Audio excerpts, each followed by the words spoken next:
Hi friends, நம்ம நாட்டுக்கோழி எப்படி டிஃப்ரெண்ட்டாக சமைக்கலான்னு பார்க்கலாம். ஃபஸ்ட் அதுக்கு தேவையான மசாலா ரெடி பண்ணிப்போம். ஃபஸ்ட்டு இஞ்சி பூண்டு பேஸ்ட் ஆட் பண்ணிக்கோங்க. அது கூடவே வத்தல் பொடி, சிக்கன் பொரிக்க பொடி சேர்த்துக்கோங்க. அதுக்கப்புறமா கொஞ்சமாக அரிசி மாவு சேர்த்துக்கோங்க. அப்புறமாட்டு தேவையான அளவுக்கு சால்ட்டு சேர்த்துக்கோங்க. இப்போ அது கூடவே கொஞ்சமாக எண்ணெய் சேர்த்துக்கோங்க. சேர்த்து எல்லாத்தையும் நல்லா கட்டி இல்லாத அளவுக்கு கிளறி விட்டுக்கோங்க. நாட்டுக்கோழி நல்லா க்ளீன் பண்ணி எடுத்துக்கோங்க. இப்போ நம்ம ரெடி பண்ணி வச்சுருந்த மசாலாவை நாட்டுக்கோழியில் சேர்த்துப்போம்.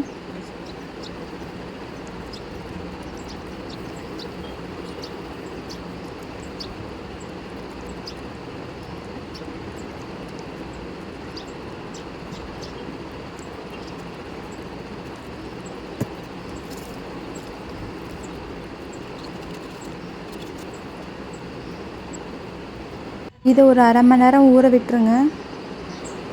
இப்போ ஒரு இட்லி பாத்திரம் எடுத்துக்கோங்க. இட்லி பாத்திரத்தில் கொஞ்சமாக தண்ணி சேர்த்துக்கோங்க.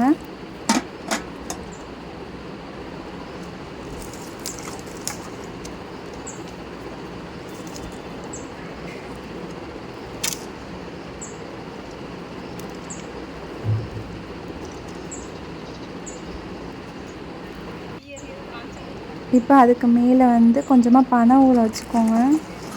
பனை ஓலை வச்சு பண்ணால் அதோட டேஸ்ட்டு ஃப்ளேவர் நல்லாயிருக்கும்.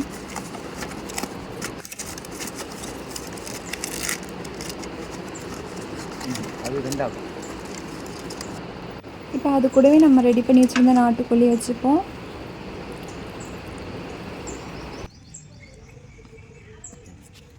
அதுக்கப்புறமா கொஞ்சமாக மல்லிக்கீரை, புதினா இலை சேர்த்துக்கோங்க.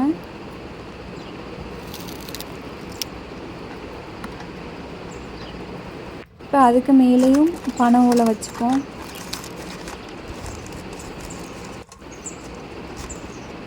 இப்போ அதை க்ளோஸ் பண்ணி வச்சுடுங்க. இது ஒரு 40 நிமிஷம் நல்லா வேக விட்டுருங்க. இப்போ நம்ம சிக்கன் இட்லி பாத்திரத்தில் வச்சுருக்கிறதுனால நல்லாவே குக் ஆகிருக்கும் சிக்கனு.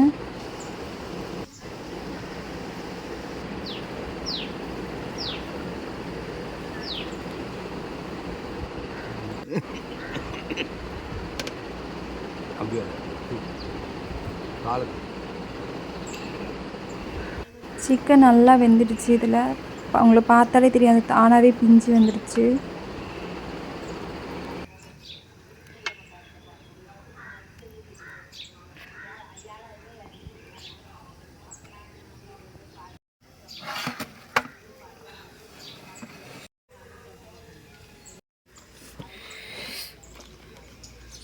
அதில் இருக்க மசாலா அந்த எண்ணெய்லாம் ஊறி போய் இப்படி தான் இருக்கும். அதையுமே அது கூட மசாலாவையுமே அது கூட சேர்த்துக்கோங்க. நல்லாயிருக்கும் டேஸ்ட்டு.